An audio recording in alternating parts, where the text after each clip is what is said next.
Bonjour à chacun, chacune, que le Seigneur vous bénisse et vous fortifie en cette journée. Nous poursuivons la lecture de l'Épître aux Hébreux et je lis avec vous le verset 5 du chapitre 2.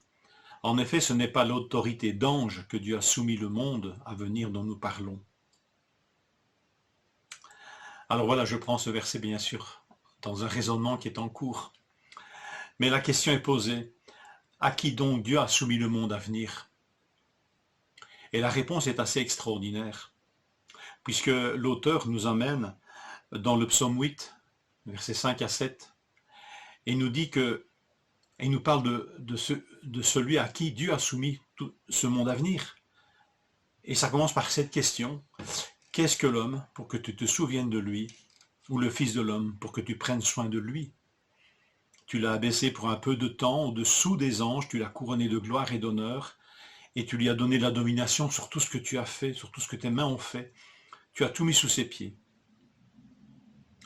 Extraordinaire, n'est-ce pas? Donc ce serait à l'homme que le Seigneur a soumis le monde à venir et non aux anges. Ça nous rappelle en tous les cas que dans l'ordre créationnel, dans la pensée créationnelle, dans le dessein créationnel de Dieu, l'homme occupe une place prestigieuse. Il était fait à l'image de Dieu et porteur de grandes responsabilités, de grande dignité. Ce texte nous le rappelle. Mais ce texte en même temps, vous allez voir, entretient une confusion. Le mot confusion n'est peut-être pas approprié, mais il entretient une ambiguïté. En fin de compte, de quel homme parle-t-on en fait? Ici, oui, l'homme, l'humain, l'homme et la femme, l'humanité, quoi. Et pourtant, le texte continuera au verset 9 en disant toutefois, celui qui a été abaissé pour un peu de temps au-dessous des anges, Jésus, nous le voyons couronné de gloire et d'honneur à cause de la mort qu'il a soufferte. Ainsi, par la grâce de Dieu, il a connu la mort pour tout être humain. L'homme, c'est Jésus. Alors à l'exclusion des autres hommes, de nous alors? Eh bien non. C'est pour nous qu'il a souffert cette mort, pour rendre à l'homme cette dignité originelle. L'homme a cette dignité extraordinaire dans sa relation avec le Seigneur, avec Dieu, et quand l'homme se sépare de Dieu, combien il perd de cette dignité. Pourtant, intrinsèquement, il reste créature de Dieu. Comment donc racheter cet homme? Comment le ramener à cette dignité première et même encore la dépasser? Eh bien parce que l'homme, c'est pas seulement Adam, c'est maintenant Jésus-Christ, le Fils de Dieu. C'est lui qui s'est fait homme, il s'est fait un des nôtres.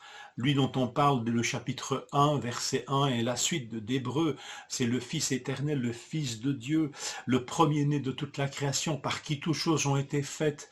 Dieu de Dieu, image de Dieu, empreinte de sa personne, de sa gloire, de la gloire de Dieu.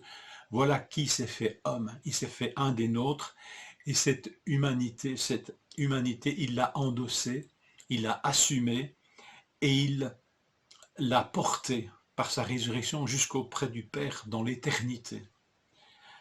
À tel point que la résurrection de Jésus, elle est les prémices de la nôtre, et que nous pouvons même réfléchir sur l'état de notre corps futur en pensant au corps du Seigneur ressuscité.